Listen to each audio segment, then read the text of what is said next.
Testing. Let's see here. Testing. All right, comment if you can see and hear us, homies. And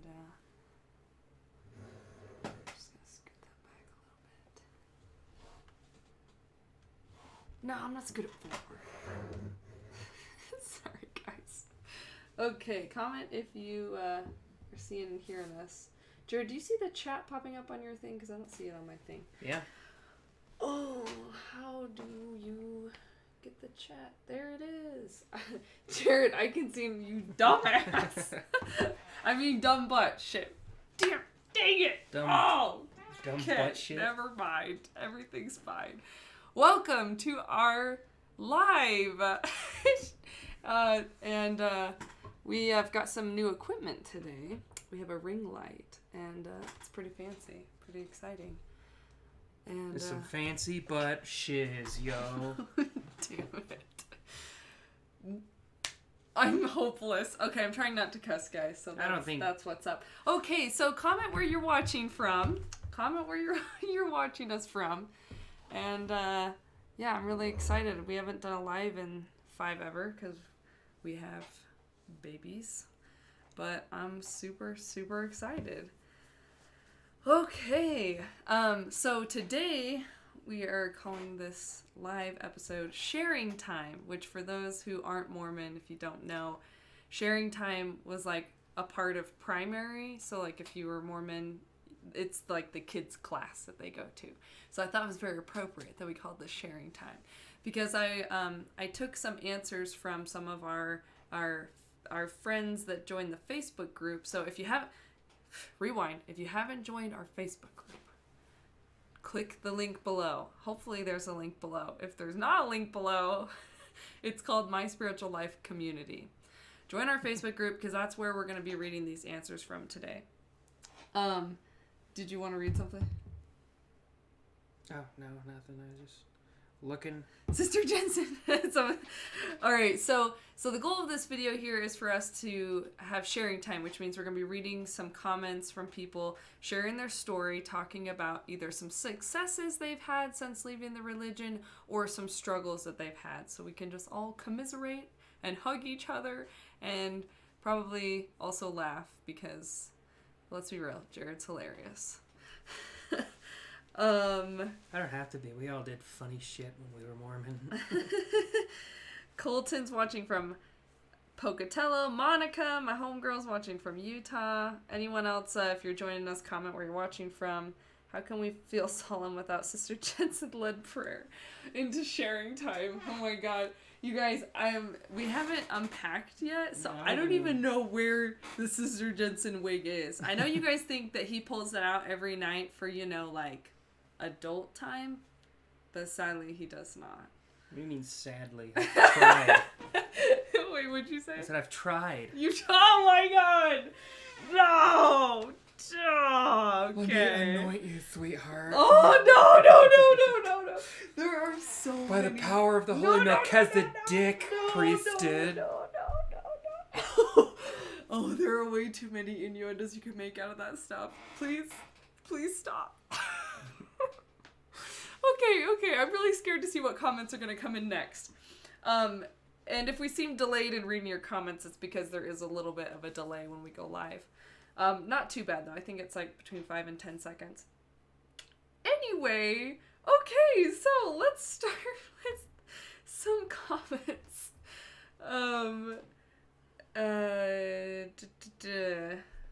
All right, so Jennifer sharing a little bit of her story from our Facebook group. Again, if you haven't joined our Facebook group, you gotta join it. Link below. Jennifer says, Mormons love to say moderation in all things. However, they practice moderation in nothing. Which I just want to start with pointing out, like, how that is very true. It's like, it's all or nothing, right? You can have as much Mountain Dew as you want, but no alcohol. There's always sort of this caveat. They're like, and we know we drink too much soda. It's like, yeah, expand on that, idiot. That's the important part.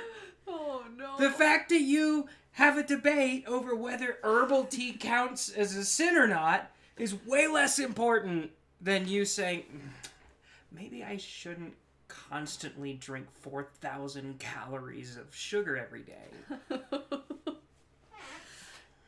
When Jared rants, it makes me just want to make out with him because he's so sexy when he rants. Okay.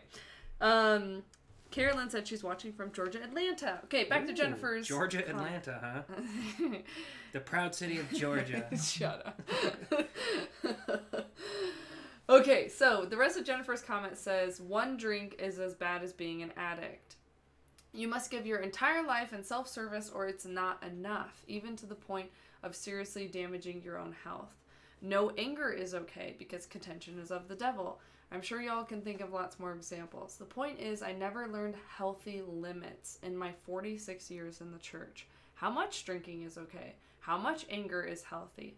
At what point in service do I say no in order to take care of myself? Well, I think just Sister Jensen would probably say, you never say no. And that's how you know that you're taking good care of yourself. She would err on both sides. She would say, well, don't ever say no, but also feel guilty as if you did say no. What? Okay, finishing her comment. In the church, it's either 100% forbidden or 100% required. I feel like there's a whole section of emotional maturity that I should have learned as a teenager or some other time, and I'm trying to navigate it super quickly now. I really liked this comment from Jennifer, like talking about that struggle of like trying to learn like how to be a person without the church framework anymore, and realizing that that framework probably just wasn't the healthiest framework to begin with, if you know what I mean. Here, let me adjust this really quick.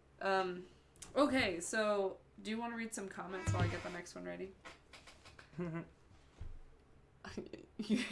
What are you laughing at? What do you think of the Mormons losing their own planet? That's bullshit. I'm actually going to do a video about that. I'm probably going to record it tomorrow, but honestly, I'll go more in depth, but okay, so backstory for those who don't know. On LDS.org, there's like this page that's like 101 most frequently asked questions about Mormons. There's so many. I don't remember if it's actually 101, but anyway, moral of the story is one of the questions on there is, do Mormons think they're going to get their own planet? And the answer is basically like, no, we don't think we're going to be gods and get our own planet. Why the hell would you assume that we thought that? I don't know why you thought we taught that. Anyway, I'm going to talk more about it in another video, but I was very hurt to hear that. Instead of getting angry for whatever reason, I just felt really hurt and sad. And I think, I don't know why, like, maybe I just keep thinking, like, oh, the church is getting better, like, they're doing a better job. They're getting better with some things, for sure. But sometimes when they get better with things, then you realize, like, how bad it was. Like, oh, yeah, women can pray in conference. You're like, that's so much better. Oh, God, why was that a thing? I don't know if I don't think it was ever, like, an explicit rule. It was just a weird... Was it a rule? I'm it probably was back in like Brigham Young's day. He probably said something like, "Why isn't she cooking me food and making me babies?" or something. Like, you don't have time to pray. So growing up, I think most LDS members from either my age or older, and I mean most everyone grew up with this idea that Mormons believe that you progress into godhood. Because they do. Hopefully. No, because they do believe that is what I'm saying. No, I'm just joking. No, I wasn't hurt. I was annoyed because I'm like, you cowards. Oh my God. Just own your weird shit. It's really cool, weird stuff. If you think about it, I'm like, that sounds way cooler. Getting your own planet sounds way cooler than, like, singing to Jesus for eternity. So, honestly, I was thinking about this earlier. And the fact that they say that, no, we don't teach that you get your own planet. See, I was taught that a bunch growing up. And the fact that, like, everyone you'll talk to will be like, yeah, I was under that impression. And the fact they didn't crack down on that, if they don't actually believe that you become a god and get your own planet, then that teaching would be straight blasphemy. So you would think if your entire membership Right. I'd say like 95% of your membership was under this impression that they're going to be a god one day if they make it that far or whatever. You would want to crack down on that. Like, no, that's blasphemy, because other Christians view that as blasphemy. That's true. And I think that's why a they're satanic trying to stray teaching away or from it. whatever. No, I'm just saying. They're like, we don't teach that. Well, why did you not give a shit for the past 60 years or however, 200 years, 180 years, whatever? They've been teaching that since Joseph Smith, right? I don't know. Why haven't you given a shit until just now? You're like, oh yeah, let's not talk about that straight up satanic blasphemy anymore. I don't think it's blasphemy. I'm just saying, like, they probably would. I imagine what's happening is they're trying to pull back from the belief to appear more like Christian. Yeah. So like they've been doing for 100 years now. Yeah, like we swear to God, we're normal. Stop trying to be normal. It was God's true church like 200 years ago, but now it's like way too mainstream Christian to be God's true church anymore. If that makes sense. I'm just joking. Mormons used to be the hipsters of the religious world. Let's see. Monica said, I definitely was taught that I was getting my own planet. And if that's what you're talking about, I had to step away from the computer to get Pepsi. Well, I was glad I read that one out loud. Thanks, Monica. I just want you all to know that I know that this was actually for real taught.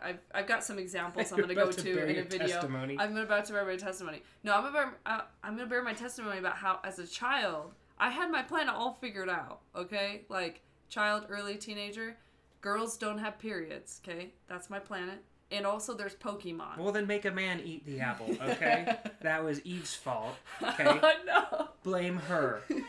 Oh, no. That's where the patriarchy started. Okay.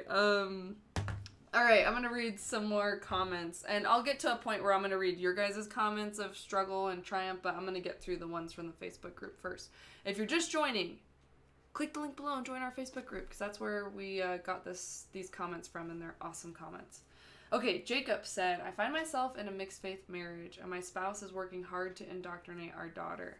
There are some aspects of church social life that I don't mind, and I think could even be good for our daughter. But the problem is I don't like how she gets messages of strict obedience or that she might go to hell.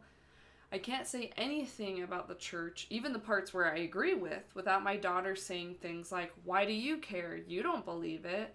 And my wife simply won't listen to anything I say on the matter. My daughter is 13 now and was baptized at 9, despite my refusal to sign the paperwork. And then he said, as a caveat, he said, I just can't accept a child making a decision like that. Of course, everything is more complicated by the fact that I'm an American married to a Brazilian, and we live in Brazil.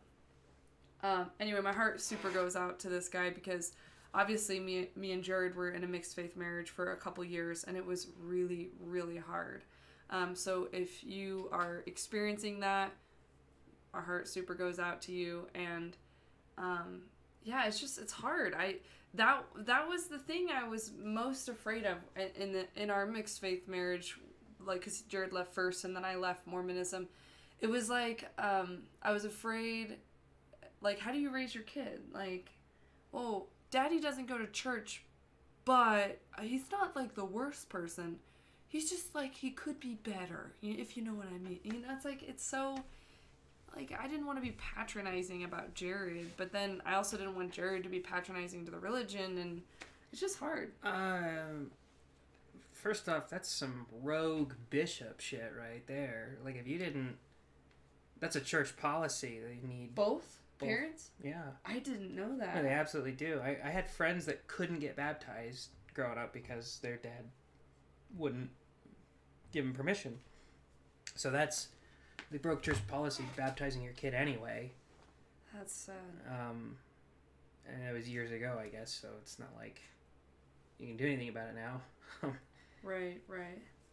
Wow, that's crazy. I don't know, there's some, I think that's something I would have been really bad at if we had remained in a mixed faith marriage when our kids got older, is like setting boundaries, because it's tough because you feel like I'm the one that changed the game here. Like, right. We got married under this pretense.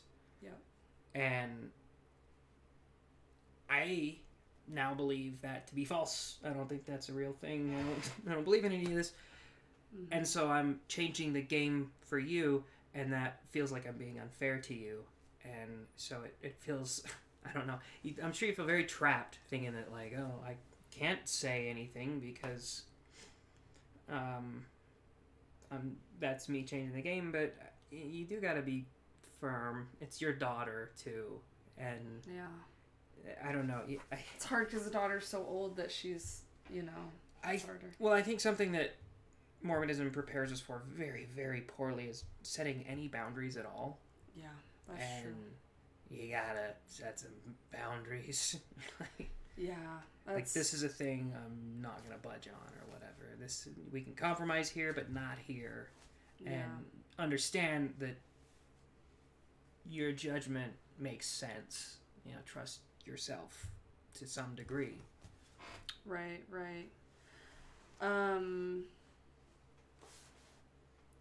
Let's see. Jack Lunchbox said, "How do y'all feel about the dark history of Joseph Smith, like the treasure hunting, Masonic rituals, etc.?" It strengthens my testimony personally. So I don't appreciate you calling it dark. I love that tactic. When it's like, actually, it makes me believe even more that he had a 14-year-old wife. It's just, they're just repeating what they've heard. You know what I mean? At that point, it's like, they're just saying back what they've heard other people say.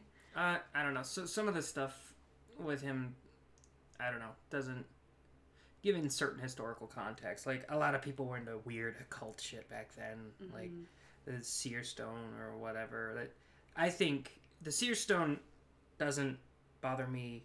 It doesn't make me angry with Joseph Smith. It made me more angry with the church for hiding it. Like, the Joseph F. Smith or whoever it was that hid that.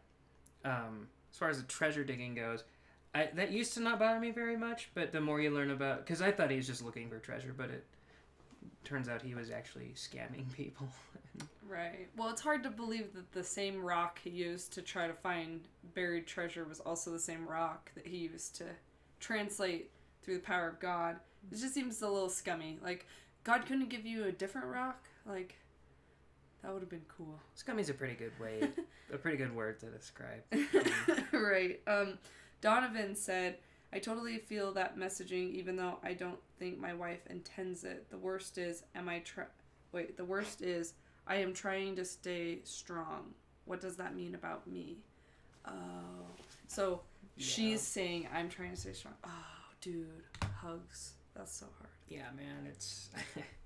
There's no super nice way to put it, but, like, when you're in that situation,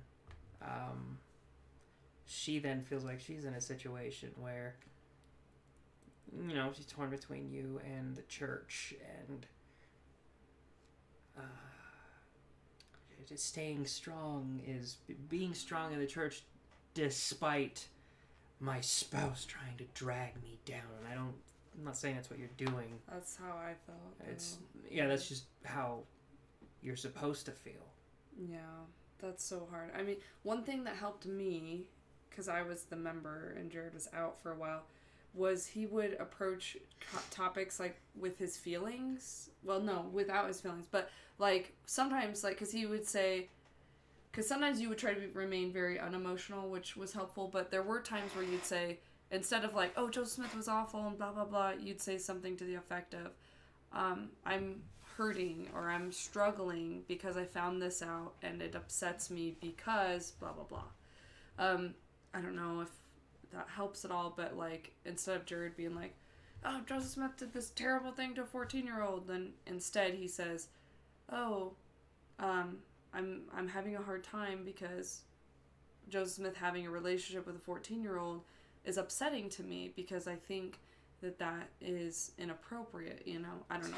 That kind of stuff made me... Did we ever tell them the story about that episode of Numbers that you watched? Oh, no. Go ahead. Can we explain what Numbers is? Numbers is a TV show where a guy uses math to solve crime, basically. And Morgan's a math nerd. I'm a little bit of a nerd, you guys. Morgan has Her degree's in applied mathematics. Just love me anyway. So okay, go ahead. She told me, I watched this weird episode where this cult leader was like, it was a cult, man. It was weird and freaky. And he told this guy that he needed to marry the guy's wife. And then when the guy finally said, you know what, yeah, you can marry my wife, the leader said it was just a test. But I do, God does want me to actually marry your daughter. And his daughter was 14 years old. And he promised him salvation. And I'm just sitting there the whole time like, so this episode was probably based on Mormonism. Like, it had to have been. It's the Helen Mar Kimball story. They plagiarized it straight up, I swear to God. I don't remember it being that exact. I might be exaggerating. I think it wasn't quite that exact. I think it was more based on, what's that other guy that was like the Mormon offshoot? Yeah, I think it was based off Warren Jeffs. Warren Jeffs like molested young children. Yeah. Like, anyway, they would have gotten. You gotta stop saying words like that because it's gonna get the video flagged. But anyway, that's fine. So, that must have been based off of that, and I had no idea, and Jared's just like freaking out, and it was bad. It was really bad. Because then later I started to realize, like, oh my gosh, like, that thing that I thought was so horrible, like, my religion was doing stuff like that. It was pretty bad. Oh, we gotta read Monica's comment. It's super funny. So I was talking about the seer stone a minute ago, like, why didn't he get, God couldn't have given him a different rock to translate the Book of Mormon? And she said maybe it was just a really cool rock, so the second rock wasn't needed. Yeah, even that dope-ass rock, it looks like it's got this cool wood pattern or something. There's a cool-looking rock. That could be a lie, too, though, for all we know. It could be. I'm like, do we really know? Maybe it was just really stupid looking. And they're like, we cannot let them know. Like, stupid, like, shaped like a hat or something. No, it's just like I'm just joking. Shitty rock you'd find in the front of someone's yard or something. I was just joking because he was putting the rock into a hat. That'd be hatception if it was a hat-shaped rock being put in a hat. Put on your own mask first. Okay. Megan from the Facebook group commented, sharing a little bit of her story. She said, for me right now, I'm living with my parents, and I've had some good moments with putting boundaries up, but it's been hard as my mom doesn't know how to react to the fact that I don't agree with her on a lot of things. And she also thinks I'm going to hell. So that's something that even though I pretend it doesn't hurt, it really does. Because it's like, oh, I don't want this to hurt my feeling because I don't think it's true. I don't think I'm going to Mormon hell. But then it's like, but it still hurts to feel like someone's thinking that about you. It's hard for that not to hurt. No, luckily Mormon hell's pretty nice. I make jokes with my family about it. Yes. I make jokes with my family about it. Like, not all my family members, but like my siblings that I'm cool with. Like, I'll say something like, well, I did such and such thing, and now I'm gonna burn in the celestial kingdom forever. It's like, please come visit me, if you're not too busy, singing to Jesus. What do people do in the celestial kingdom? I never had any they used to build planets, but they're not allowed to do that anymore. Oh, I wonder if all the people that have died up till this point are grandfathered into that, and we're just like, well, damn it. If I would have died last year, I would have been a god. You can get grandfathered into being a god. You have to, because God. God's hands. Mormon heaven is very bureaucratic, and it's shit. They've been telling them for centuries that they're gonna be gods someday, and I guess we gotta let them be gods, or they're gonna sue our asses. Oh my god! Can you imagine suing the afterlife? You said, and now I can prove that it's wrong. Oh, God's PR team is just in a nightmare situation right now. Okay, so, Monica said, excuse me, it's outer darkness. Please don't say the H word. I'm not gonna lie, sometimes I still feel like the the H word. I still feel like hell is a cuss word sometimes. More than I feel like the F word is, honestly. Okay, Colton said, we say heck here. H-E double hockey sticks. That's right, Rebecca. See, I went to elementary school in Rexburg, where there was one Catholic boy, one Jewish girl, and then literally everyone else was Mormon. And you couldn't even spell them. H-E double hockey sticks was the only appropriate way you could refer to hell. Makes sense. And if it was God, you had to do dog spelled backward. You can't say G-O-D because that's just as bad as saying it. Really? No, I'm serious. That was what Rexburg... D-O-G backwards. Dog spelled backwards is what you'd say. Oh my god. He said the G word. What's the G word? Dog spelled backwards. Oh, God. It's like Voldemort. I know. Wow, that's really funny. I remember saying, oh my god, as a child and being reprimanded pretty heavily. Which is funny because, so in Mormonism, they consider oh my god to be taking the Lord's name in vain. But if you think about it, like, if you think about the word, the phrase, taking the Lord's name in vain, it sounds like you'd probably be saying something like, F you God, or something like Book More Musical. I think right? it's supposed to be like you're using it unnecessarily or something like that. I don't know. Still, I just like it's you're not holding it sacred, I guess, is maybe the idea behind it. And honestly, it's the only, like, when I was in high school, I swore like a sailor, but that was the only one I wouldn't say was God. But I wouldn't do that thing a lot of Mormons here. A lot of guys I work with use the phrase "gosh damn it," and I laugh in their faces every time they say it because I can't. How do you not laugh at that? That's pretty funny, honestly. They're sitting there like a line of cuss words, and then they say "gosh damn it," and part of me respects them because I'm like, at least you're principled. You have the one word you won't say. Good for you. Yeah. But you sound ridiculous, and I never did that. I didn't sound ridiculous when I tried to avoid saying God. I just, like, it's like if you want to say, oh, Jesus Christ, you don't replace it with, oh, cheese and crackers or something like that and sound stupid. You just don't use it. Jared's all about cussing very dignifiedly. Yeah, have some I don't know, integrity with your swearing. Yeah, no, but I think it's funny because oh my god is just obviously an expression, and it's not like you're trying to offend God, and to think that God gets offended by a common expression seems like well, if you live on the petty. If you live on the East Coast, you get around it by adding the W in there. Say, oh my god. So it's okay. It's okay because you're not saying God. Plus, God isn't his name; that's his title. Come on. That's a good point. Elohim. Yeah. Elohim, damn it. It doesn't flow off the tongue. It does not flow off the tongue. Okay. What do we got here? Rebecca said saying God is evil. So God has a name. He has. Is this a Mormon thing? Honestly, sometimes I get lost. God's name is Elohim. Oh, that's a Mormon thing. That's a Mormon thing, isn't it? I have no idea where that came from. I think, I think it's a Hebrew word or something. I don't know. I don't know enough about it to really comment on it. Colton said swearing, but make it classy. Mm-hmm. All right, I'm going to read some more comments. Sandra said, I stayed at the stake president's house with his family recently while traveling out of town. They had COVID church at home. This family, they have 3 adult children who are autistic.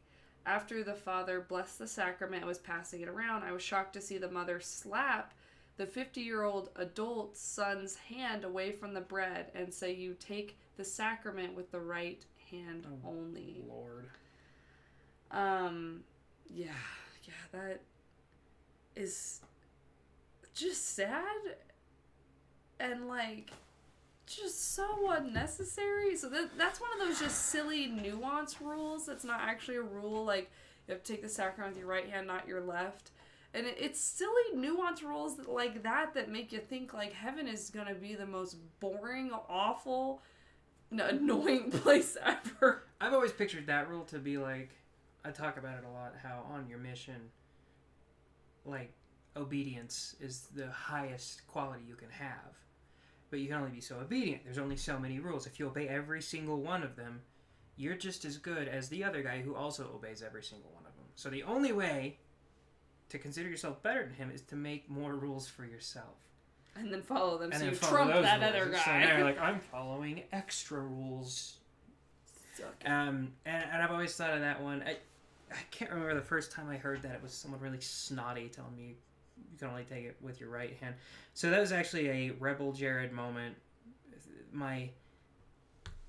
I was probably like 13 or 14 when I heard that, and then every single time after that I took it with my left hand. Really? Yeah, every time. I made a point. So it didn't count. I guess. For years. I know. Luckily, because there was also the myth that if you unworthily bless and pass the sacrament, then all the sins of the congregation come upon your head. Oh, no. So wait, explaining what that all means. So, like, at church, when you're Mormon, they have kind of like Catholic communion, where they bless the bread and water, not wine, because they don't want you getting drunk on Sunday worship or ever. And so they have the young men, the teenagers of the group, bless the sacrament, and there's this special prayer that they say, and they're like, God, bless this water that it fucking...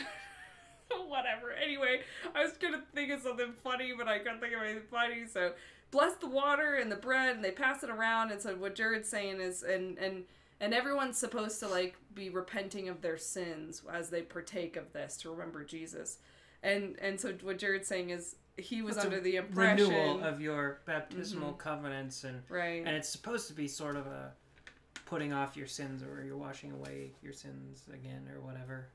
And so the idea was, if you're one of those young men who blesses the sacrament unworthily, which only could ever be if you've seen porn or you masturbate or whatever, then all of the sins of the congregation are now on your head. Doesn't that kind of make me like Jesus? It does. It makes you took upon all of their sins. My children, I watch porn for you.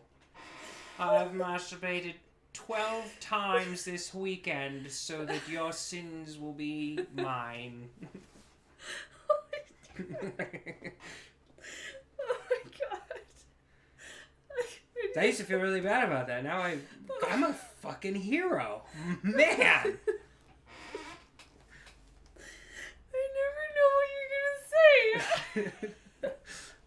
I just never know. God, I'm so cool. Oh my gosh, and think about how much teenagers watch porn. Every time you go to church on Sunday, someone's taking on your sins for you. You're welcome. You're like, no thanks, Jesus. I've got... Don't worry about it, I got him. Oh my god, I'm dying. Oh my gosh. Okay. Zeeblick. Oh, one of our favorite live dudes. Zeeblick said it's good Wonder Bread when I was going. Yeah. Oh, it wasn't for us. What was it, wheat or something? No. It was Wonder Bread, but it was somebody would always forget to bring the bread, whoever was supposed to, because the church can't spring for that. They're, Right, they'd make the young men bring it. So we had to take turns bringing bread. And so almost every single week somebody would forget it. So we had spare bread in the freezer. And then we had to come to church early to warm it up. And it was either soggy or crunchy. With, it was disgusting. That's terrible. It was wretched. Oh, man. Wow. I guess it's worth it if you're getting all your sins absolved, though. Soggy bread, you gotta do what you gotta do, yeah, right? I know, I guess I Especially if it's fast Sunday and you got nothing else. It's the at least blood and body of Christ, damn it. You can have some soggy crumbs. Okay. I'm glad that we can laugh in between some of these more serious things. Okay, so Lexi shared in our Facebook group. If you want to join our Facebook group, go to the link below. Join the Facebook group. Lexi said, my husband and I never had the desire to have children, but we always thought we had to. The church drilled into my head that women's purpose is to multiply and replenish the earth, and my patriarchal blessing said it would be the most important accomplishment I would achieve and my greatest source of happiness. Being a parent is a very noble and fulfilling job, but it's just not for us. We had every intention of having a huge family one day, but we kept putting it off. After we left the church, my husband and I were relieved to be able to live our lives the way we wanted. We triumphed by gaining confidence in our ability to make major decisions and by learning to set boundaries. Being child-free does come with its struggles. One of them is disappointment from our families. Another one is personally knowing that women that desperately want to have children but can't. I wish I could give my fertility to them. Overall, we are much happier now than we were in the church. Thank you so much for sharing this, Lexi. What were you going to say? So, you say that having kids isn't for you, but, like, Jesus kind of said it was. I don't know if you heard your patriarchal blessing, but... Sound like you're trusting yourself a lot more than Jesus. Yeah. Are you going to trust in the flesh of man? I know I sound like I'm drunk, but I'm not. Are you going to trust in the arm of flesh, or are you going to trust in the arm of God, huh? He does get drunk sometimes for our lives. Just kidding. Okay, so Lexi, I wanted to say that thank you for sharing that, because I think there's a lot of other people that feel that way too. And it's hard, especially as the woman on that end of things, because you are taught that all your purpose and all of your importance and everything comes from being a mother. And then you feel bad if that's not what you want, or you can't have kids, or maybe you want to work and, you have your kids go to daycare or whatever it might be. But I think it's so awesome that you guys put off the decision until you felt like you could make it for yourself instead of making it because you had to. I'm so grateful that me and Jared didn't have kids right away, because we got married super young. Mormon way to do it. I was 19 and Jared was, what were you, like 28? And no, it's fine. He was 10 years older than you? I know, I was trying to make you look bad. He looks good for his age though, right? He looks that would make good. me like 50 right now. He looks good. Anyway, okay, I'm just joking. He was like 21, 20 something. I just turned 22. 22, that's right. He was feeling 22. So anyway, moral of the story is we didn't have kids for 5 years. And I was so glad that, because by the time we started having kids, Jared was out of the church, and I was already like doubting pretty seriously. So I felt like our decision to have a child was like our decision, and it wasn't like the church's decision. And same with having our second kid. Like, I feel like we had our second child because we wanted to, and not because like someone else told me that I'm only good for my womb creations. Yeah, so all right. I was going to answer a question. Yeah, Rebecca asked, why does the bread and water have to be blessed separately? I'm going to say to pad the runtime. That's my guess. Unless it's testimony meeting. It's like you go into, you watch like a crappy movie. You watch, The Walking Dead. You watch The Walking Dead, and you're like, why do they have to do the backstory to this obscure character that's already died? Like, to pad the runtime.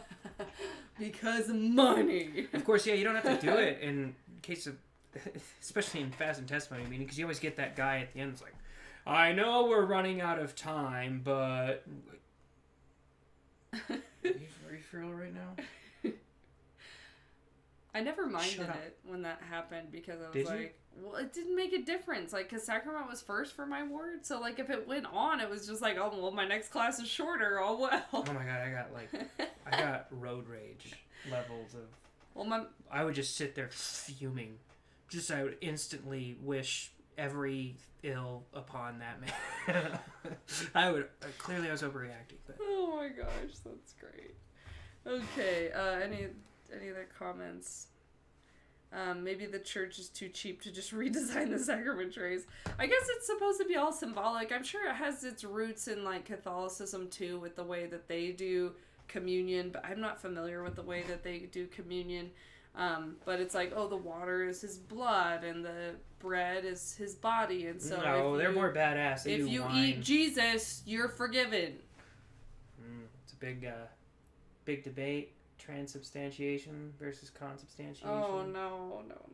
Okay, you gotta explain what it is now. Transubstantiation is people who believe that it literally transforms into the flesh and blood of Christ in your body. I actually might be getting that totally wrong. I'm pretty sure that's what it is, but if there's any Catholics in the chat, I'm sorry. Please if I got correct that wrong. us. We are so maybe I shouldn't comment on things that I don't really know. I've heard that too. So I'm just so damn used to knowing everything that I'm not used to having to hold back. It's hard for him. It's hard. Please be patient. He knows most things. Yeah. Oh my god. Okay, let's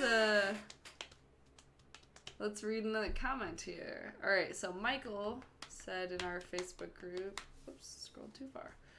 One of the very few ways that me and my late wife's atheism kind of collided with my family's religious...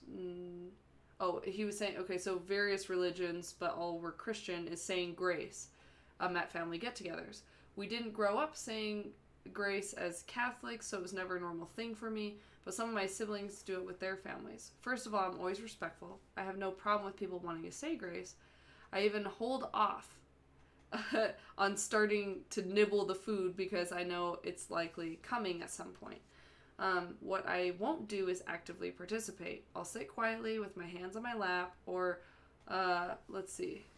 or holding other people's hands. But I don't lower my head or bow my eyes or close my eyes or say amen. To be honest, I get the feeling that sometimes that grace isn't an everyday practice for them, but rather something they do for special occasions. As far as I know, it never caused any hard feelings with my family. They all know that I'm atheist, and they don't give me a hard time about it, but grace is always kind of surreal for me. Like, bam, suddenly I'm back in church for several seconds when all I really want is some mashed potatoes and to spend time with loved ones. I love mashed potatoes, so I completely understand. And it's awkward. It's a little awkward sometimes, especially if you're Mormon or if you're ex-Mormon and your Mormon family asks you to pray, and that's very awkward.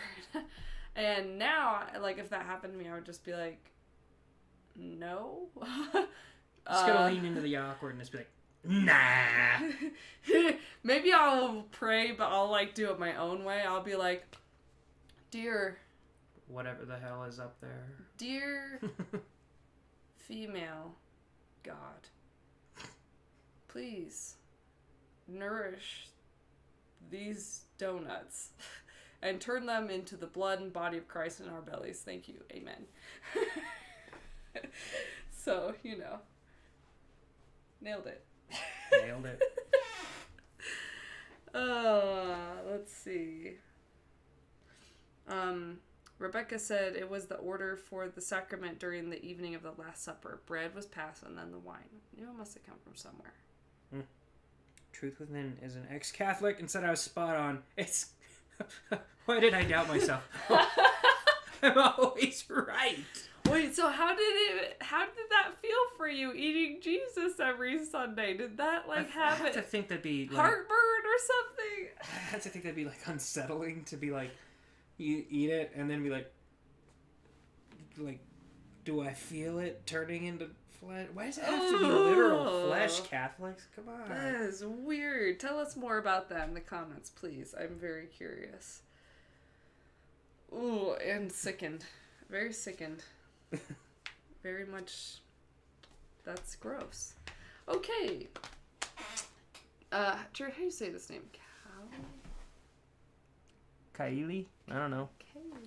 Kaili. So sorry. Said Kylie? Yeah, it might be. Kylie. I think it might be Kylie. My struggle right now is the relationship with my mom. My dad left the church when I was young. And later he asked for a divorce. She still has trauma about this past relationship. Since I left the church a year ago, she's been mostly understanding. But whenever I make an action that she dictates as wrong, she claims not being in the church as the reason. The hardest one is when she blames me for trying to get my younger sister to leave the church, or frequently warns me regarding the relationship with my husband, thinking I will leave him because I left the church. Well, with some things, like, that's a self-fulfilling prophecy. If she sees you drinking coffee and says, you're drinking coffee because you're not in the church anymore. Well, no shit. I didn't drink coffee when I was in the church because I thought it was wrong. Right. But I know what you're saying.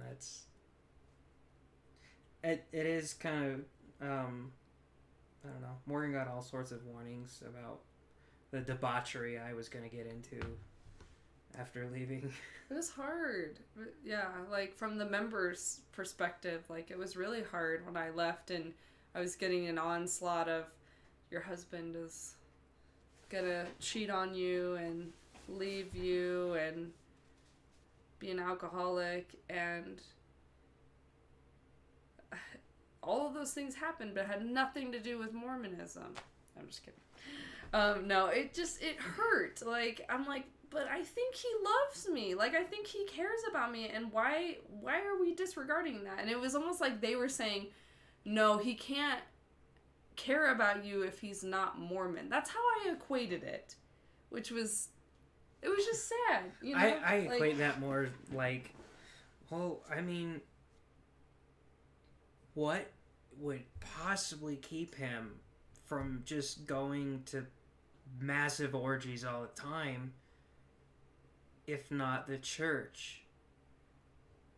I always view that as people thinking, right, like, if I left the church, I would be a terrible, terrible person, which I think that's something that they want you to believe. I think they want you to think, if you left, you'd probably start drinking coffee. They just, if they can get you to question whether you're a good person without the church, then you're more likely to stay. Because if you don't trust yourself to be a good person without the church, then you don't leave. Because it's like, oh, well, without the church, I wouldn't be this good person I am. The church is the antidote. So why would I leave the antidote? Well, luckily they did a pretty good job at convincing me I was a piece of shit in the church, and so then it's like, well, okay, what a threat. I'm gonna be a piece of shit if I leave the church. Ooh, what's that gonna be like? That would sure suck. I remember being really surprised that, like, you were, like, a really kind and loving person after you left. I was like, I guess he's, like, an anomaly. I was pretty indoctrinated, because I was like, I was expecting you to be really angry and just come mean home and punch you in the jaw. Yeah, like, start wearing wife beaters and stuff. No, I don't know. Maybe why isn't there food on the fucking table? Stop cussing, okay? But I don't know. I remember it being confusing to me that you were just as nice and loving and awesome as you always were. So it made me think there was some kind of disconnect, right? Anyway, we're sending you hugs, Kylie, or so sorry for saying it wrong. But, oh, yeah, and she's watching, too. Oh, wait, is that the pronunciation right there? Kaylee. Oh. So sorry. Tell us if you're from Utah. I was thinking it was, like, some, like, foreign name or something. I was sitting there like, it's Kylie, clearly. Kylie. You uncultured swine. So sorry. Not trying to make fun of your name. Okay, yeah, so sending you hugs because feeling like you don't have your family's approval, it just sucks. We all want our parents to be happy with us and proud of us, and it just sucks when that doesn't happen. But good for you. Okay, Rebecca Woods is in here being disrespectful, saying, doubt your faith, not your facts. Why in the hell would you need facts if you have faith? You're being ridiculous, okay? Can facts move mountains? Can facts the size of a mustard seed move mountains? No. Alright? Man. Oh no. She obviously hasn't watched any Saints Unscripted. I see Mama Joe's in the chat. Mama Joe, we love you! Oh, Mama Joe, you're the best. He was answering. What was he answering? Zeblik said, if you left the church, what would stop you from killing someone? Mama Joe, my conscience. Mama Joe, you don't have a conscience. You didn't know it, but you don't have one. Even though you're super loving and kind to everyone you meet. That's just the light of Christ that just didn't get too squished. Yeah, you're just lucky that the light of Christ is something that you can't get away from. Okay, so Mormon theology background for that joke is like when you're 8 years old, you get blessed with after you're baptized with the gift of the Holy Ghost, right? So up until then, they say you had the light of Christ, but you didn't have the Holy Ghost, which seems like a ripoff, because don't you think a 7-year-old could appreciate having the Holy Ghost with them? I don't know. I would think I would want that. You don't need it because you're perfect. That's even more doctrine. I'm not going to explain it all right this second, but yeah, so moral of the story is, Mama Joe, you didn't know it, even though I think you're atheist, but you have the light of Christ within you. And it doesn't matter if you're atheist or not. It's just there. And the proof is that you're a good person. Kill anyone. Yeah, see? For my Dragon Ball Z nerds out there, the light of Christ is like going Kaioken, and the gift of the Holy Ghost is like going Super Saiyan. Yes. They're the same stupid literary trick. They're no different at all. But wow, Super Saiyan. That's pretty legit. That was a good metaphor. I appreciate that. Bucky, my brother, he said, straight facts, no wait, faith. Oh, Bucky, I love you so much. If you don't know Bucky Hunter, he is my awesome brother who is my video editor for this channel, so claps for him. Everyone say yay for Bucky, because he is the best video editor ever. And Kaylee said, yes, from Utah, and I'm not even going to try to pronounce it. Comes from Korea, because I took my Korean husband's name. Yeah. Ooh. Family's disappointment is the worst. Sending you hugs, Kaylee. Sending you hugs. Okay. Comment from Emily. Emily said, I'm working on sitting with my emotions instead of turning to distractions. And a victory for me recently is discovering that my feelings of worthiness were linked to productivity and vice versa. I'm also working with my emotions and trying to come to a place where I accept that all people are just doing the best they can with what they know, including my husband, who is still Mormon, and all of his family members. I'm also really struggling with my need to people please. Emily, my heart goes out to you so much, because I feel like I wrote that, except Jared is not Mormon. Well, technically he is. He has not got excommunicated yet, so. Still holding out hope. Don't turn us in. Okay, so Emily, freaking sending you so many hugs, because that's so hard. Like, just feeling, I imagine you're feeling really alone. At least I feel like that's how I'd be feeling in that situation. But hooray that you are trying to take good care of yourself, that you're trying to not run away from the problems, but like breathe through them and work through them. I think one of my number one tips for people who leave a religion is like, don't run away from your feelings. Like, you need to feel it. You need to process it. Because a lot of times we'll be like, I'll be wearing a tank top, right? And I'm like, oh, I feel so guilty. And it's like, no, I shouldn't feel that way. Just shove it down. But it doesn't work like that. So just like process and feel the feeling and understand it, and then let it go. Like, oh yeah, why do I feel guilty? Because you're giving me impure thoughts? Because I'm giving Jared impure thoughts. Feel so guilty about that. And like, hear yourself.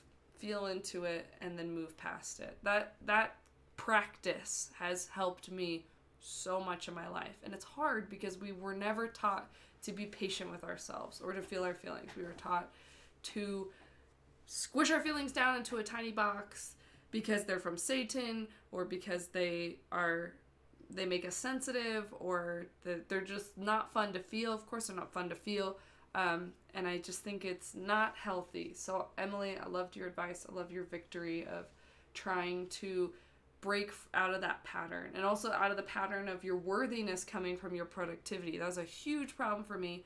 still a problem, but I'm getting so much better by seeing it. I see that I get my worthiness on my productivity, because at the end of the day, if I didn't get anything done, I feel bad about myself. But I'm getting better at seeing, like, no, that's not a good way to measure my worth. And I feel like Mormonism kind of taught me that's how you should measure your worth. And it's not healthy. Not healthy. Okay, yeah, sorry, I went on a long tangent there. It's very mature and also aggravating to view people with that level of nuance. To say that, yeah, they're saying things that I don't like maybe, but, you know, they're just working off what they have to work off. You know, it's very big of you to be understanding, and we ought to be very understanding of Mormons when they do things that we don't like, because we were there. Yeah. It's hard, I think, because we have a lot of shame and anger about when we were there. Like, why didn't I see it sooner? I was so dumb. Like, but I remember, I would also say that not everybody's doing their best. Oh boy, yeah, that's a whole different. It's a whole different thing. I just don't let somebody get away with bullshit. Yes. So just because someone's, I think have compassion, but then also you can expect people to treat you well, right? Even if they are doing their best, you don't have to put up with inappropriate comments or treatment. Anyway, sending hugs. Truth Within said, preach it, Morgan. This is the Church of Morgan. Oh, Rebecca Wood said, I like your photo, Bucky. I don't even know what that is. Is that a Pikmin? Yeah, it's a Pikmin. Yay for Bucky. Nerd. Oh, man. I still remember when Hunter was so little and he would play Pikmin like all day long. He was so cute. Okay, I got to say something funny about Hunter too. Is that he would play video games and he'd get really intense when he was like 6 years old. And he would jump like while he was playing, like out of the chair, just like this, like over and over again. So then we started joking that like he had buns of steel, because he did. Because I would play butt tag with my siblings, squats, where I would chase them around and slap their butts, and he had buns of steel. And it was from all the video game squats he was doing when he played Pikmin and all those other games. So anyway, cute Bucky's brother story for you. And don't judge me for playing butt tag. It was awesome. Okay, so Zeblick said, get some help to learn and develop coping skills. Most adults don't have any skills, and it was all guilt-driven. Get coping skills. That has helped me the most. Journaling, meditating. Drinking. No, get a healthy coping skills. Healthy, guys. Healthy. Okay. And then Rebecca said, I bet Hunter threw the controller when he was upset. I mean, I threw the controller when I was upset. I got so mad at my siblings for doing that. Yeah. Sorry. You pick up a pillow and you throw it at a wall or something. Or beat the crap out of your sibling, right? Better than the controller. But the broken bones can heal, guys. Controllers cannot. Hunter said, I treat my controllers very delicately. Buns of steel. Oh my gosh, this is too good. Sorry for if I embarrassed you, Hunter. He's pretty chill guy, so I'm sure he's fine. Maybe he'll get his 2-week notice after this. Please don't leave me. Okay, so let's read another comment. Lisa, this is cool because it's coming from an ex-Catholic. I realized a few weeks ago Catholic confession, which I didn't have a habit of doing anyway, largely depends on the priest that you get. I'd say it's the same thing with Mormonism. Like, it's bishop roulette, right? Sometimes you get a good one, sometimes you don't. I preferred the more lenient, graceful, humble ones, but at the end of the day, the arbiter of morality was the person in front of me. I still struggle with this idea that leaving the church makes us bad people, wild and crazy. Sorry, I lost my spot here. I'm not that at all, and who cares anyway? But I definitely always appreciate when y'all joke about leaving being the gateway to alcohol, drugs, hookers, etc. Because no. Forgive my bad reading out loud, guys. You thought that was a joke? Shut up, I'm not done yet! It's possible to leave the church and be a good person Not out of control or fear, but because you want to be and you are. Thank you, Lisa. Way to bear your testimony, your ex-Catholic testimony. Now you've converted me to ex-Catholicism. But now Hunter's trying to embarrass me. He said, Morgan, why, Morgan, are you the reason we had broken games? No, that was because you wouldn't put the DVD back in the case. Not the DVD, the disc. You wouldn't put the disc back in the case. You probably did. It was probably Parker. Let's just blame Parker. That's another brother of ours. We'll just blame him. Jared, did you want to comment about Catholic confession and hookers? So I don't know much about how confession works. I think the Catholic confession could be cooler than the Mormons version if you did it right. I've been reading the Brothers Karamazov, and there's a priest in there, an elder guy who people come and confess to him, and he's just very cool. I don't know. He's very loving and kind to them, and he'll kind of get on to them in certain ways when necessary, but he's always very smiling and happy. I feel like that could be something, like if you could have General Iroh sitting in one of those confession booths, I think it'd be very cathartic. Right.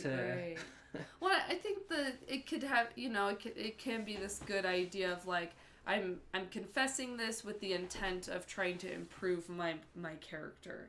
But I don't know if that's how Catholics treat it or not. I have no way of knowing. Yeah, well, and you also have to put trust in some random dude sitting in there that I'm not willing to trust. I'm very unwilling to trust most people, I guess. So I saw this meme that is very on point for this. I probably sent it to you the other day.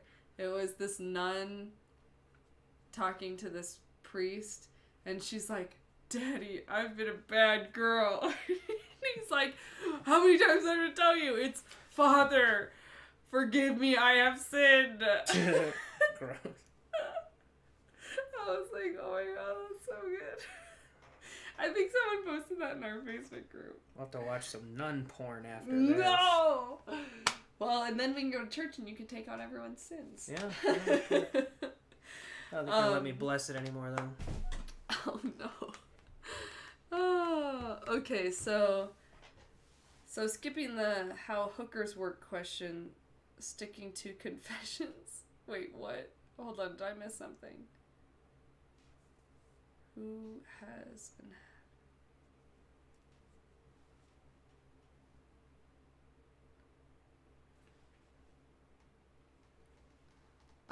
Okay, so Rebecca said I hit and ran my bishop's cart when I was 16. I admitted it to him later. He suspected someone did it at church. He never suspected someone. Sorry. Yeah. Oh, no. And he told me he was worried about my testimony more than his car. And then I left. Oh, my Well, sounds like he was right to be worried about your testimony because you're on every single one of our live streams. Oh, so Dad, if I had to guess, so sad.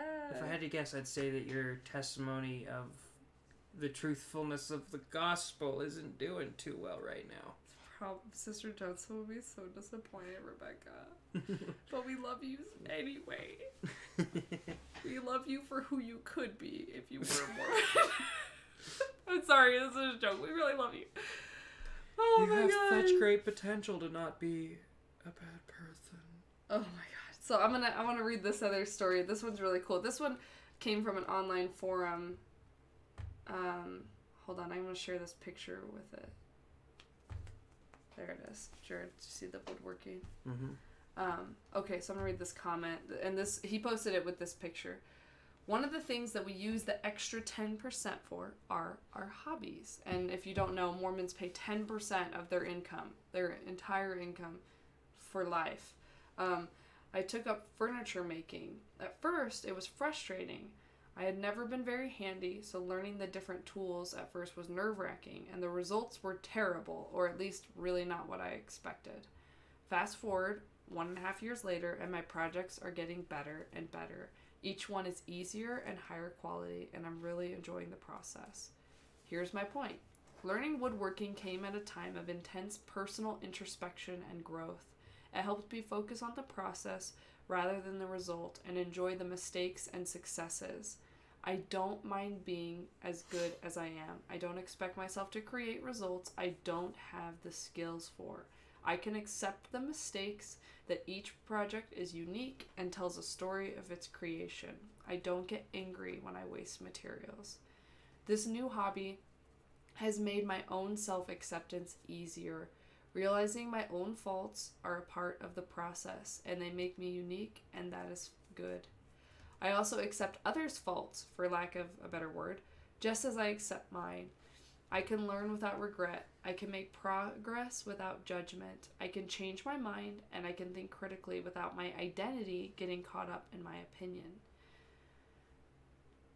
The main thing I've learned from this is that we are all in the process of becoming something. It turns out different than we expect a lot of times, but so what? It's the process, the present, not the future, that's valuable. My life didn't turn out how I would have made it if I wasn't raised in the church. When I think about how it would have been different, or I feel trapped in my decisions or commitments I made in my ignorance, it's just as useful as being frustrated about not knowing how to use my tools. When I am accepting myself,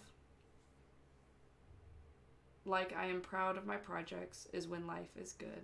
Here's the point. Focusing on external, uncontrollable factors like past decisions, future outcomes, or other people's actions or opinions just leads to frustration. Realizing you and everyone else are just in the process and learning at your own pace makes judgment go away and acceptance increase. Things don't need to be a certain way to be happy. Happiness and peace are a mindset, not circumstance. And look at his awesome woodworking stuff. Isn't that so cool?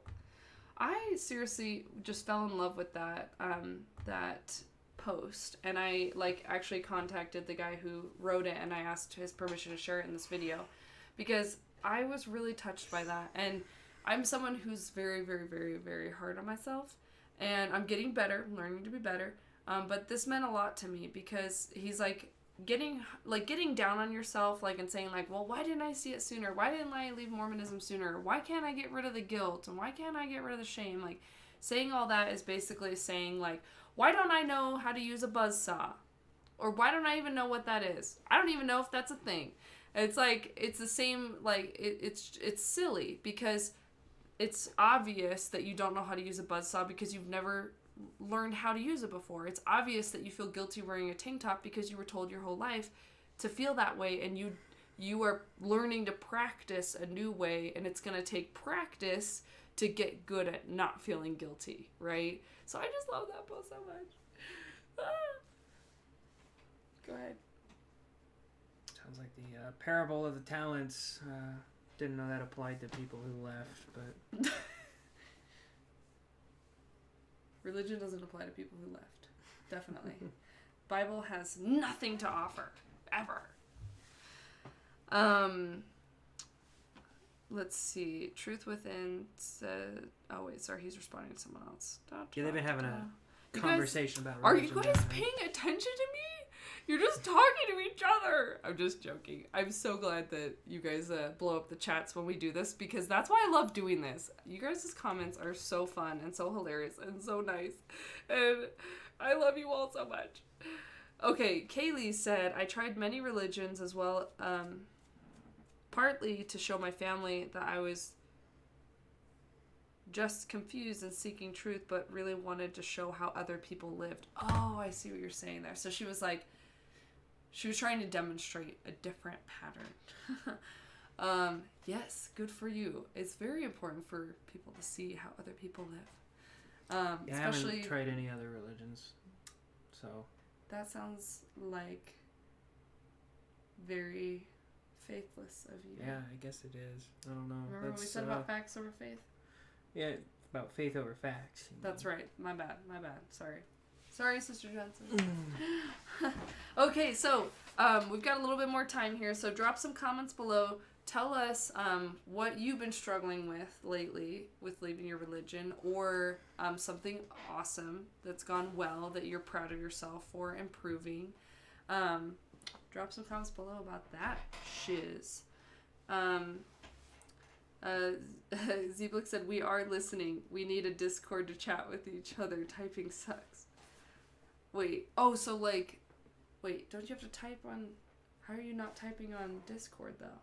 Like voice chat with each other. Well, you can do voice on Discord. Well, I will look into maybe posting like a Discord thing for people to hop on while we... I don't know how that works, like, and then if they can just do both or something. Someone comment down below, or send me an email about that. Okay. Hunter said, considering I'm the tech manager, I guess I should look at that. Yeah, Hunter. What? Thank you very much. Yeah, Hunter is the best. He came into my life at the perfect time, when he was born. Yeah, I was gonna say. And he came into my business at the perfect time because I was in severe burnout. And I couldn't do it all. Trying to record the videos and edit them and do all the social media stuff, and then also work part-time and also take care of my kids. Well, one kid at the time. And it was just so much. And I was so excited, and it worked out so well because we started getting funding like through Patreon. And then Hunter actually lost his job because of coronavirus. So then it was like a win-win because... Then we had the financial support in order to help Hunter have a job, and then we were able to keep the channel going. So that's a little bit of backstory there while y'all get ready to comment here. We could do crazy Zoom. Oh my god, can you imagine how insane that would be? It would be so insane. Truth Within said, happy wife, happy life. Having a good marriage is a great... Oh, he's talking to someone else again. Okay, cool.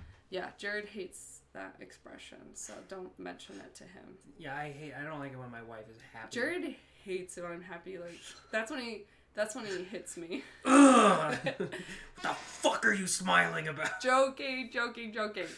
So comment down below your celebrations, your struggles, and we will read some more comments before we leave here. Truth Within said, congrats to you and everyone else that decides to be so bold to think for ourselves. Yeah, for real. Yeah. I think we all like to think that we are, like, unique and that we can figure crap out, like, but when you're indoctrinated, it's really hard. And even when you see it, you don't see it, and it's crazy.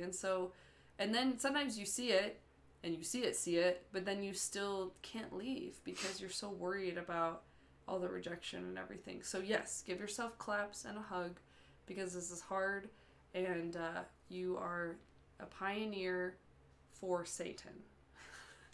Because Mormonism would say you're a pioneer for the Lord, but, I think there are patterns to be recognized in being indoctrinated, because it definitely doesn't just have to come from religion.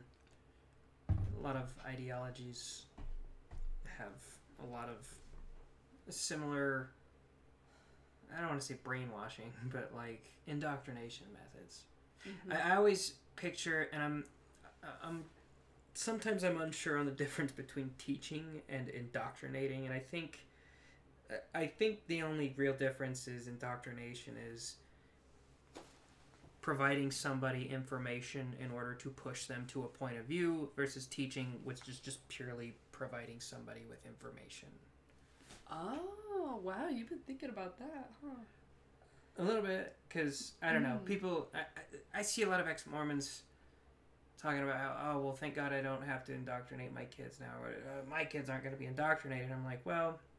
They will be, just into your weird... Probably into whatever you get into. Because somebody else would call it indoctrination. We only seem to use it when it's like... religious. Well, I'm saying when it's something I don't like. If you're teaching somebody something I don't like, then I'm going to say you're indoctrinating them. But I think it should be viewed more as the intent behind the information. So you can indoctrinate someone into wearing seatbelts. Yeah, I guess you could. If you say, like, there's I don't know, like a giant invisible anus floating above your head. I'm stealing that from Patton Oswalt, by the way. And if you don't put your seatbelt on, it's just gonna diarrhea all over your hair. Oh my gosh. That's indoctrination. That is indoctrination. You're giving them information. Well, that's just lying. But I mean, there's a fine line between lying and indoctrination. Like, I don't think indoctrination, like, because a lot of indoctrination isn't true. I'd have to think about that. It's just manipulative information. It is, for sure, manipulative. It doesn't have to be true or false, right? It just is information that you're trying to manipulate someone. I don't know. I'll think about it. I'll pray about it, guys, and I'll get back to you.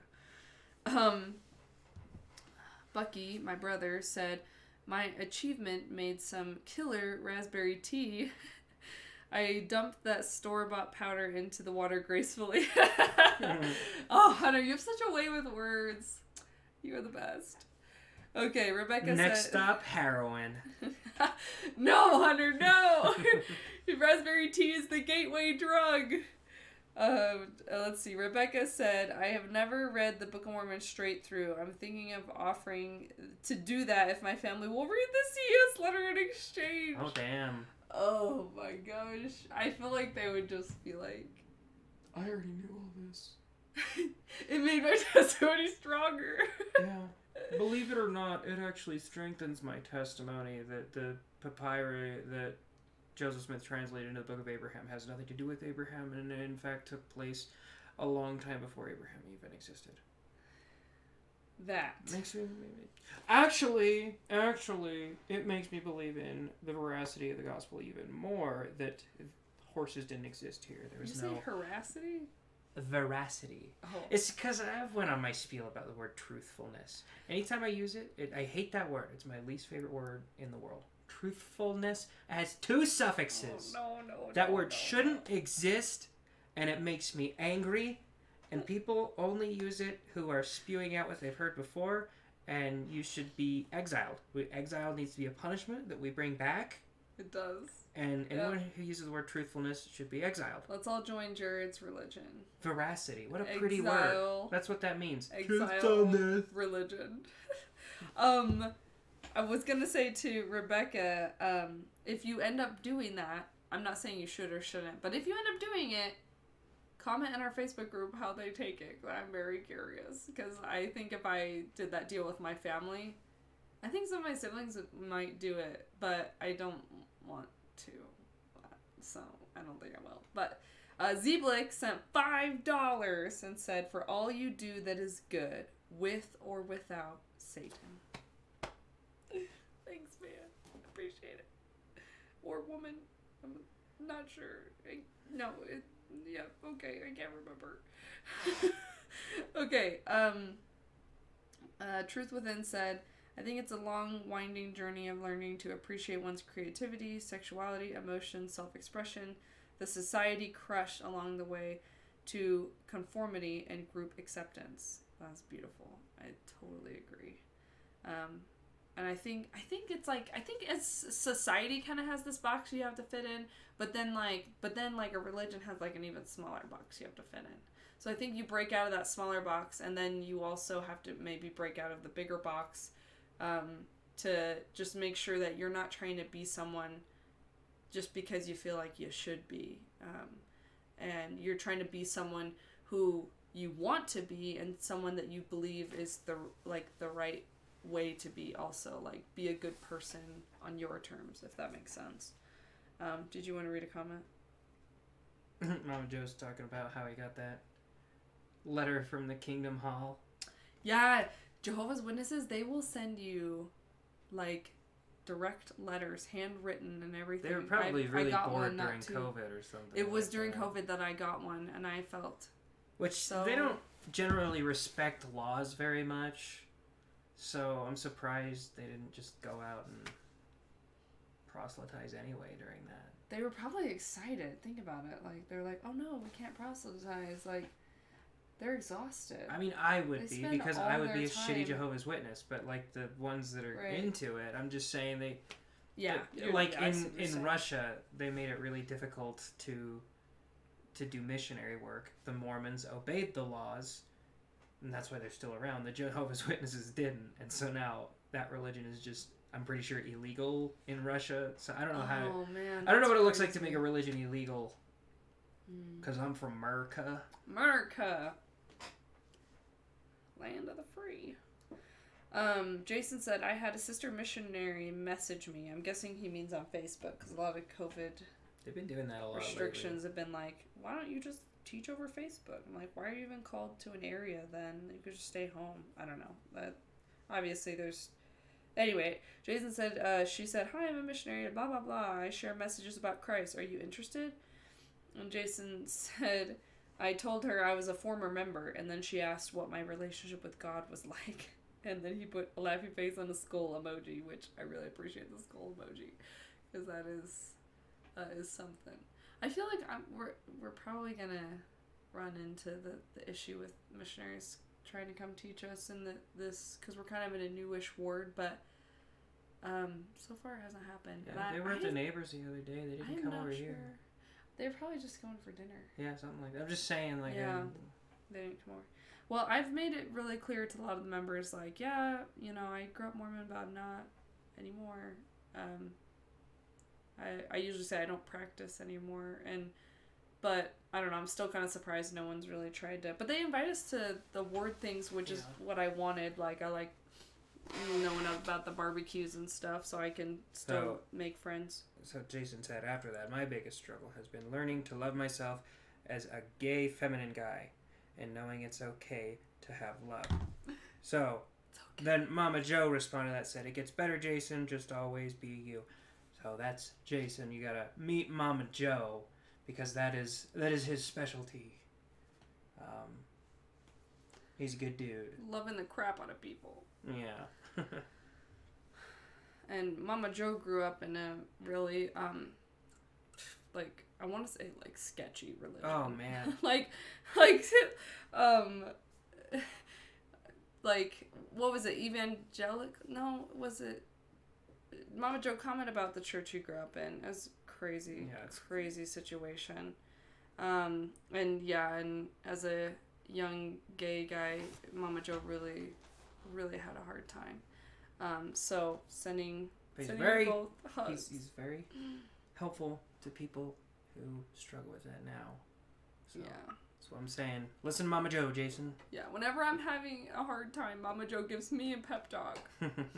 So, thank you, Mama Joe. Okay, Rebecca Woods sent $2 and said, to the Church of Truthfulness. Church, that's the name of your church. Truthfulness. Son of a bitch. Oh my gosh, that's so funny. Mama Joe's church was evangelical fundamentalist. Ashley said, "Ooh, I need fellow ex-Mormons right now." Oh, thanks for joining. No, yeah, it wasn't Jehovah's Witnesses. Man, this is so fun. Well, if you ever want to see, Mama Joe has described growing up in his church to us, and it always makes me think of the documentary Jesus Camp, which is just horrifying. If you ever want to be angry for a minute, watch Jesus Camp. Yeah. I'm planning on interviewing Mama Joe actually on the channel soon, so that's gonna be super cool.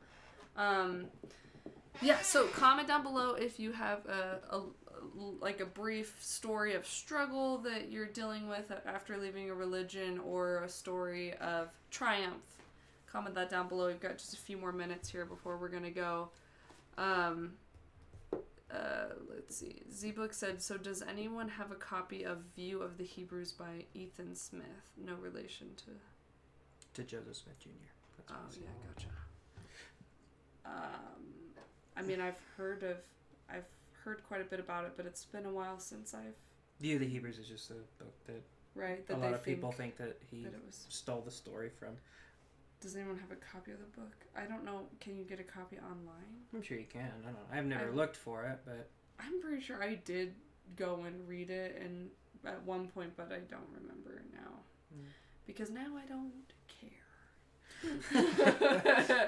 Like, sometimes I feel like, oh, like, I have X-Form YouTube channel, I should be more up to snuff on, like, the history and stuff, and I'm just like, I just don't care. Like, I guess I feel like, less interested in the details of the history now that I'm just, like, so sure it's not true.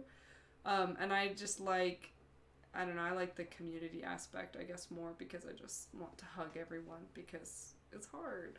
And I think originally I loved all the details of the history because it was so validating because I was like, what if I'm wrong? It's still interesting. But it's also just juicy as all hell. Yeah, it's still interesting. I don't necessarily go out of my way to research it anymore. It's like, I think it was, you grow up sort of feeling like you know these people.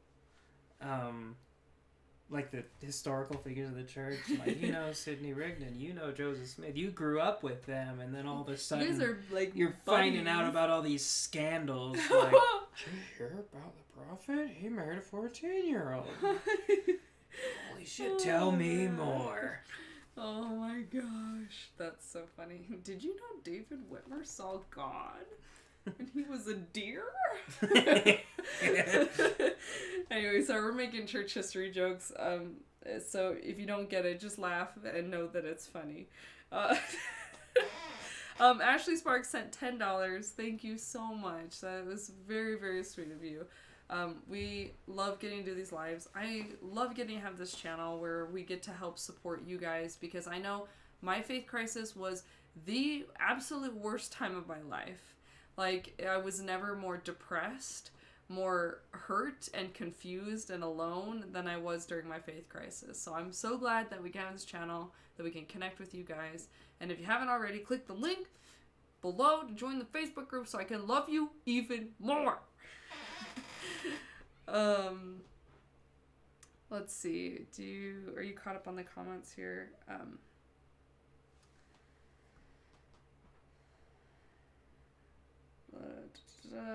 There are none in Utah. What's he talking about? View of the Hebrews. Oh, gotcha. There's no copies of the book. Okay, gotcha.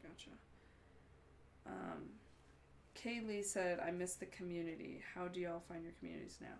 Oh, let me tell you what I did the other day.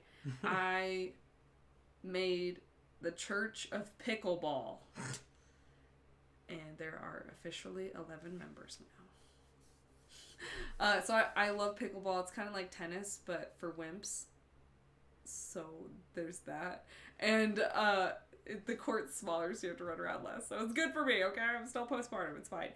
I love pickleball. Super fun. And you use like a paddle and a wiffle ball. And it the other day on an online forum I joined, it was like East Idaho women outdoor activities, something like that. I was like, hey, who wants to learn pickleball? And then they all came the other day, and then I baptized them all while they were there. They didn't know it, but I secretly baptized them into the Church of Pickleball. So now I have a community again, and it's awesome. So yeah, online forums have been super helpful for me. Facebook's pretty good about that because you can always look up like my town and see like what groups people have made that maybe that like if you're mom or if you like going hiking or whatever, that has been really helpful for me because it's hard to make friends like after high school and college. Like you're not like forced into situations where you make friends. You just like go to work and take care of your kids. So sometimes you need ways to make friends again. Yes, okay, let's see. Jason said, I swear I'm the only ex-Mormon in West Texas. Hopefully not. But there's probably we're sending you hugs. If you go to the Mormon Spectrum website, you can see if there's a Facebook group. It's really nice having ex-Mormon friends because they get it, you know? Like, yeah, a lot of those places will have like meetups. I don't know if there is one for West Texas. I don't know if Texas is still pretty restricted or not. But... No. Oh, no. Oh, wait, it's Texas. That's a good point. Well, just like we had gone to Texas and things were kind of crazy when we went, but that was a while ago. Okay, so Let's see. Kaylee, I've joined a bunch of spiritual communities that each have a different focus. In some ways, in some ways, it's better. In some ways, I miss some of what I had before. Oh, he was saying that to Kaylee. Yeah. Yeah, I totally get that, and yeah, it's hard because I think now me and Jared kind of disagree on this, but I feel like leaving Mormonism, I had a void, right? I had this empty, and I felt like I needed to put something in it. And it was really hard to try to fill that space because nothing felt credible enough to put in that space. But Jared feels very differently about it. Yeah, it didn't feel like, I don't know, a lot of people, Morgan always describes this like a piece of her is now missing or whatever. The only thing that was missing for me was the boot that had been on my throat for the last 25 years or something like that. Yeah. I'm being melodramatic, but I don't know. I think I could appreciate the community aspect of it more now than I did back then. But back then, it was just a bunch of annoying people trying to convince me to get my Eagle Scout. So that's what Mormonism was for me. And everybody needs some sense of community or whatever. I just got 4 or 5 friends that I really get smashed with. Yeah, I get smashed with sometimes. And, yeah. And that's my community. Yeah. I think for me, I've found a lot of comfort in mindfulness and reading books and joining groups online that focus on healing and self-acceptance and moving forward. I've gotten a lot of peace from that. But yeah, we all need, our people, and I hope you all can find your people. And the first step to finding your people is to look for them. So get creative. Try to think of, where can I find my people? Where would I like to find my people? Who do I want to be my people? And then hunt them down and secretly baptize them. All right, we're probably going to wrap this up here in the next little bit. Jason said I got to Life Scout. I'm guessing he meant Eagle Scout at 14. No, Life Scout. No, he did the exact same thing that I did. Oh, go ahead. I don't know what that is. So, in my ward, there's a dude that's a knife maker. He was really good at making knives, and he promised anybody... The rule, for whatever reason, was if you had everything except your Eagle Scout, except the project done before you turned 14, once you did the project, he would make you a free knife. And for whatever reason, my mom really wanted me to get that knife. And I was like, yeah, knives are cool. I should have just bought one, though, with all the time it took. Anyway, I had every single merit badge required for an Eagle Scout. And so I was at a Life Scout the day before I turned 14. And so all I had to do for the next 4 years and 1 day was get your Eagle. Do an Eagle project. And I didn't... And I'm still fine with that. You were busy not doing your homework, so it makes sense. I was very busy. So I get you, Jason. Let's see. Groups on Facebook can be helpful. Terry, good point. Y'all should join our Facebook group. We got to look out there to find our people. Yes, you all deserve people. Thanks for being some of our people.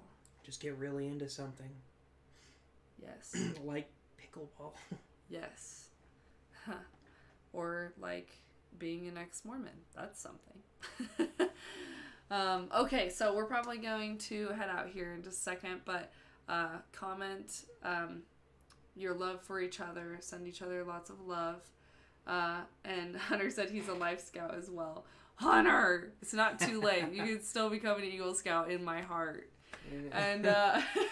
And yeah, we are sending you guys our love. If you enjoyed this, if you want to do this again, drop us some comments below. I think it's super fun just getting to commiserate together because a faith transition is one of the hardest things. And thank God we don't have to do it alone. Because when I started my faith crisis, even though there was some YouTube channels and stuff, I was too scared to watch them. I felt too guilty, but I wish I wasn't, because this kind of stuff can really help make you feel at least not so alone. When things are so difficult, you also don't want to feel alone in it. Yay! Okay, Monica said, I love everyone, but not in a weird way. In a very weird way. Monica, I love you! In a super, super weird way. If you want more love from Monica, join our Facebook group. And, alright, well, we are sending ours our love. This was so much fun. It's nice we were talking about indoctrination, just giving us an I'm example indoctrinating of them. I am. Well, it's just so fun. It's fun to get to actually chat with people about, like, their lives and see that they're real people and stuff. So that's super special. Yes, so sorry for indoctrinating you, and a place of love and pickleball. Kaylee said, thanks, yo. Monica said, yay. Hell yeah. Hell yeah. All right, you guys all have an awesome night, and hopefully we'll do another live.